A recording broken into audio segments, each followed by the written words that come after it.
लोकसभा चुनाव को लेकर सियासी पारा अपने उफान पर है, क्योंकि अब आखिरी चरणों का ही मतदान होना बाकी है। इसको लेकर राजनेताओं की भाषा और शैली दोनों ही आक्रामक होती जा रही हैं। इसमें असम के सीएम हिमंता बिस्वा शर्मा का नाम पहली पंक्ति में आता है। इसी कड़ी में पश्चिम बंगाल के 24 परगना में असम के मुख्यमंत्री हिमंता बिस्वा शर्मा चुनाव प्रचार के लिए पहुंचे, जहां उन्होंने पश्चिम बंगाल में 20 से 30 सीटें मिलने का दावा किया। साथ ही उन्होंने कहा कि बंगाल की हवा बदल चुकी है, अब बंगाल मोदीमय हो गया है। इस दौरान जब रिपोर्टर ने अरविंद केजरीवाल पर सवाल किया तो हिमंता शर्मा ने कहा कि वो अभी जेल से बाहर आए हैं और अभी उन्हें फिर जेल में जाना है, लिहाजा उनकी दिमागी हालत ठीक नहीं है, इसलिए हमें उनकी बातों पर ध्यान नहीं देना चाहिए। बंगाल में हम 25 से 30 सीट मिलेगा लोकसभा चुनाव में और बंगाल का हवा बदल चुका है, बंगाल अभी मोदीमय हो चुका है।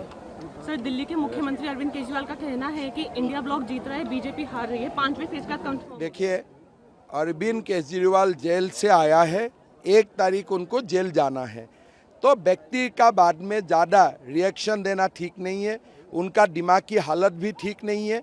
तो हमें अरविंद केजरीवाल को जो भी केजरीवाल बोलते हैं इनको इग्नोर करना चाहिए, इसलिए उनका दिमाग की हालत अभी ठीक नहीं है। वैसे बंगाल को लेकर बीजेपी की खास रणनीति है और इसी वजह से बीजेपी यहां पर आक्रामक तरीके से चुनाव प्रचार कर रही है।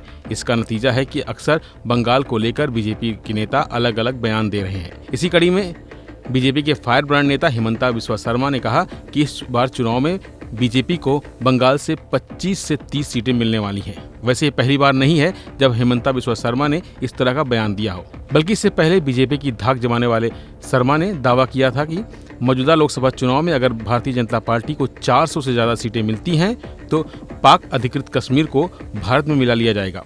हिमंता बिस्वा शर्मा झारखंड के रामगढ़ जिले के एक रैली को संबोधित करते हुए कहा था कि देश भर में समान आचार संहिता यूसीसी को लागू करने के लिए बीजेपी को 400 से ज्यादा सीटें हासिल करने की जरूरत है। साथ ही हिमंता शर्मा ने कहा कि अगर बीजेपी को 400 से ज्यादा सीटें मिली तो पीओके को भारत में मिला लिया जाएगा। कश्मीर हमारा है कि नहीं? कश्मीर हमारा है कि नहीं? कश्मीर का एक टुकड़ा कहाँ है? पाकिस्तान में है ना? कश्मीर का एक टुकड़ा कहाँ है? पाकिस्तान में है।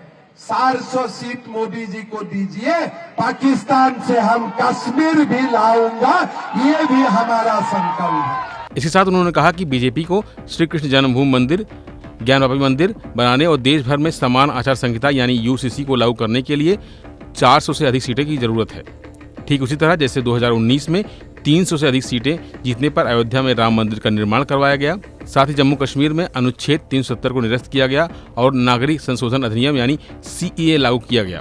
फिलहाल बंगाल हो या फिर अन्य प्रदेश, बीजेपी को कितनी सीटें आने वाली हैं इसका पता तो 4 जून के बाद ही चल सकेगा। लेकिन बीजेपी नेता जिस तरह से बयानबाजी कर रहे हैं उससे सियासी पारा जरूर बढ़ रहा है। फिलहाल इस खबर में इतना ही। बाकी अपडेट के लिए बने रहिए वन इंडिया हिंदी के साथ।